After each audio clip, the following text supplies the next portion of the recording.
ये जो अमेरिकी मीडिया रिपोर्ट्स है सर, इस वक्त एक इंडिकेशन ये हो रही है कि शायद ये ईरान पर दोबारा से हमले की जो है वो तैयारी है। उसमें जो जवाब दिया ईरान ने अभी इब्तदाई में मैंने आपको बता दिया कि वो कह रहे हैं कि हम अपने जान, अपनी सरहद, अपनी ज़मीन, हर चीज़ की तरह की हिफाजत अपनी जौहरी जो असासे हैं उनकी करेंगे। तो ये दोबारा कॉन्फ्लिक्ट की तरफ, जंग के आगाज़ की तरफ आपको लगता है मामला जा रहा है?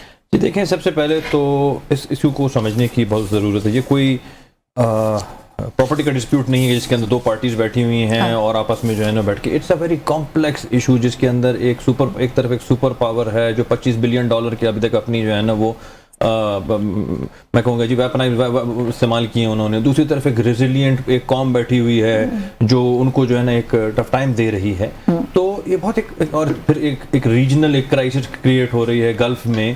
तो इस सारे मामले में एक तो तहम्मुल के साथ और उससे ज़्यादा इंपॉर्टेंट है कि निगोशिएशन, बातचीत के दरवाज़ों को हमेशा खुला रखना। And it's a big achievement actually for Pakistan कि जिस तरह the credit goes to the field marshal Asim Munir साहब and the prime minister obviously, कि जिस तरह उन्होंने देखें हम डिप्लोमेटिक वर्ल्ड में कोई अग्रीमेंट्स का अचीव करना is not a success actually. Diplomatic success ये है कि आप कीजिए हम complete diplomatic darkness and failure से बच गए। सेकेंडली वहां पर कम्युनिकेशन आज भी ओपन है। एंड थर्डली जिस तरह एस्केलेशन होती जा रही थी तो एक खतरा था कि शायद न्यूक्लियर वॉर की तरफ चले जाएं। तो उन सबको एक तरह से इतने स्ट्रॉन्ग राइवल्स को लेकिन अभी भी जो बयानात आ रहे हैं ना, वो ऐसा लग रहा है कि हमारा डिप्लोमेटिक एफर्ट वेस्ट ना हो जाए। नहीं जी, डिप्लोमेटिक एफर्ट वेस्ट नहीं हो रही होती। ये देखें, हर कंट्री का एक अपना एक तरीक़ाकार होता है, हर उनकी वो कंटिजेंसी प्लान्स होती हैं कि plan A, plan B, pressure tactics होती हैं अगलों को जो है ना वो टेबल पे लाने के लिए। तो ये चीज़ें डिप्लोमेटिक वर्ल्ड में चलती रहती हैं।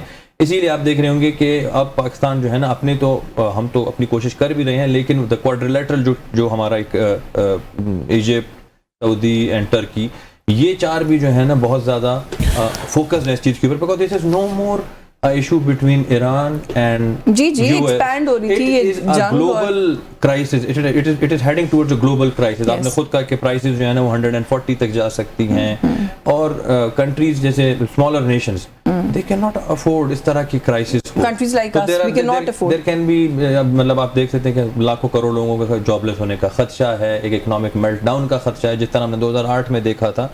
तो I am very much optimistic and hopeful that in coming few weeks ये चीज़ें यकीनन एक दूसरे को जो है ना वो थ्रेटनिंग टोन भी होगा, एक दूसरे के जवाबात भी दिए जाएंगे, पॉलिटिकल स्टेटमेंट्स भी होंगी, but eventually the solution will come जब इनको दोबारा से टेबल पे बिठाया जाएगा and that will be achieved pretty सून इंशाल्लाह। बिल्कुल ठीक है। थोड़ा सा अपने इंटरनल पॉलिटिकल इश्यूज पर भी आते हैं। यही ईरान अमेरिका वाले मामले में कुछ आप ऐड करना चाहते हैं पंचोदा साहब, जरूर कीजिएगा। साथ ही साथ 190 मिलियन पाउंड केस की समाअत जो आज के दिन की हुई, उस पर what do you have to say, क्योंकि वहां पर जो हमने देखा कि सलमान सफदर साहब ये इसरार करते रहे कि जो मरकजी अपील है यानी बरियत की अपील है उसके ऊपर जो है वो आर्ग्यूमेंट होना चाहिए। ऑन द अदर हैंड जो जज साहब हैं उनका बिल्कुल इसके ऊपर जो है वो मौक़िफ़ मुख्तलिफ था। तो आप आज की हियरिंग को कैसे देख रहे हैं? बहुत शुक्रिया आपने मौका दिया जी यास्मीन साहबा। देखें, खान साहब और बुशरा बीबी साहबा को अलकादर ट्रस्ट केस के अंदर सज़ा हुई, जनवरी 2025 के अंदर ये सज़ा हुई और अब आप देख लें कि 5वां महीना जो है वो स्टार्ट होने वाला है और इस हिसाब से अगर देखा जाए तो 14 महीने से ज़्यादा टाइम होगा। इमरान खान साहब की ज़मानत को डिसाइड नहीं किया गया, ना ही बुशरा बीबी की ज़मानत को डिसाइड किया गया। तो हम आज भी ये कह रहे थे कि इमरान खान साहब की और बुशरा बीबी की सेहत ठीक नहीं है। उनकी आंख का एक ऑपरेशन हुआ, दूसरे को भी आपने चौथी दफ़ा हॉस्पिटल आपने शिफ्ट किया। तो ज़मानत एक अर्जेंट नीयत का मामला होता है। आप अपील सुनने जा रहे हैं, जबकि इससे पहले जितनी भी सज़ाएं हुई, पहले आपने सस्पेंशन सुनी और असूल भी यह तय है कि पहले सस्पेंशन सुनी जाती है, सजा मुअत्तली की दरख्वास्त यानी ज़मानत सुनी जाती है और बाद में अपील देखी जाती है। जैसा तोशाखाना 1 केस के अंदर हुआ था, उस वक्त भी ये हुआ कि ज़मानत की दरख्वास्त सुन ली गई, डिसाइड कर दिया गया, बरी हो गए।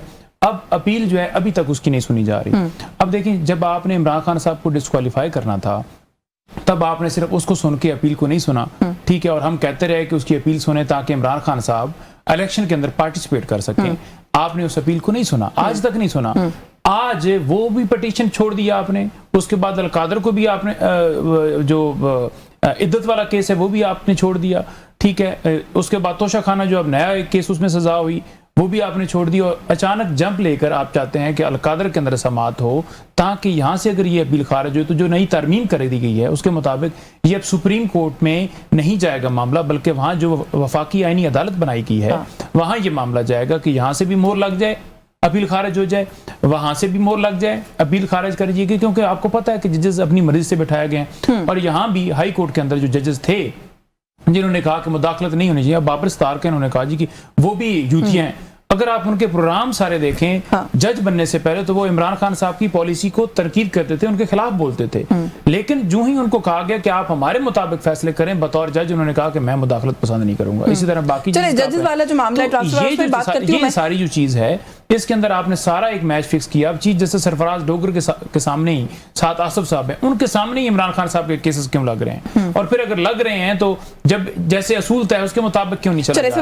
और अपील के ऊपर जाने का मकसद ये है कि इस मामले को लिंगर ऑन किया जाए, लटकाया जाए, ताकि इमरान खान साहब जेल के अंदर हैं, वो बाहर आ सके। और हमने ये कहा कि मेडिकल बुनियादों के ऊपर इस वक्त हक बनता है कि अदालत सुने, और साथ ये भी बताया कि 22 घंटे इमरान खान साहब और 24 घंटे इसके ऊपर आइसोलेशन के अंदर है। बात करते हैं सेंटर साहब से पूछते हैं, मैं जरा आबिद जुबैर साहब को पहले मंगवाएं, बीबी की रिपोर्टें मंगाएं हेल्थ के हवाले से। लेकिन मैं आबिद जुबैर साहब से भी कहूंगा सर, अगर हमारे व्यूअर्स के लिए पहले थोड़ा सा आप अपना नुक्ता नजर इसके ऊपर दे दें। 190 मिलियन पाउंड केस की समाअत जो बेंच है सर, वो ये इसरार करता रहा कि जो मरकजी बरियत की अपील है उसके ऊपर आर्गूमेंट होना चाहिए। सलमान सदर साहब का मौकफ ये था कि सजा मुअत्तली जो है उसके ऊपर पहले जो है वो मैं आर्ग्यू करना चाहता हूँ। थोड़ा सा मुझे बता दें सर, कानून क्या कहता है इस हवाले से?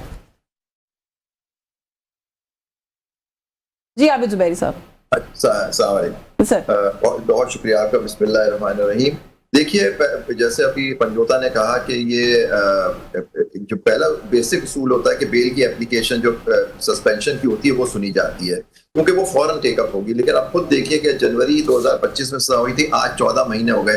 क्योंकि मुझे याद पड़ता है कि ये लोग एप्लीकेशनें देते थे अर्जेंट की, तो वो लगती भी नहीं थी कि केस सुन लिया जाए। अब 1.5 साल हो गया, अपीलें चली नहीं है। अल कादिर है, तोशा खाना है जिसमें उनको सजाएं हुई है इमरान खान साहब को। तो उसूल ये था कि उनको सुना जाता कि अगर और मेडिकल ग्राउंड का बड़ा इनका इंपॉर्टेंट पॉइंट है ये कि उनको मेडिकल ग्राउंड पे तो वैसे ही इंसान की, अब देखें उसको सजा हुई है, उसको जान से तो मारने की या उसकी आंख जाया हो जाए किसी आदमी की, ये तो कोई कानून आपको इजाजत नहीं देता। आप केस सुने, सस्पेंड करें उनको, जेल में रहते हैं उनको आप उनके बेल दें, उनको वो घर से निकले, लेकिन नेचुरली उनकी सजा तो मुअत्तल ही होगी ना, खत्म तो नहीं हो जाएगी। वो डिस्क्वालिफाइड है, वो डिस्क्वालिफाइड ही रहेंगे। लेकिन देखिए यहाँ तो उनको इंसाफ मिलना ही नहीं है। उनको एक फैसला हो चुका है कि उनको सजा देनी है और उनको 14 साल की उसमें सजा, इद्दत जैसे केस उन पे बना दिए गए। और ये तोशा खाना के सारे ने तो सारे लीडरान जो बैठे हुए हैं तोशा खाना से क्या क्या नहीं किया, वो सारी रिपोर्ट्स भी आई थी। वो एक केस भी हुआ था कि तोशा खाने की लिस्ट आके दो कि किसने क्या लिया था। अल कादिर ट्रस्ट का एक ऐसा जाली केस इनके खिलाफ बना हुआ है फॉर द सिंपल रीजन के उसमें वो तो एक सिविल इशू था, सिविल ब्लैकमेलिटी थी और मलिक रियाज वगैरह की जो सेटल हुई थी, पैसा आ गया, पैसा हुकूमत पाकिस्तान के पास भी चला गया क्योंकि पहले सुप्रीम कोर्ट में वो जमा था।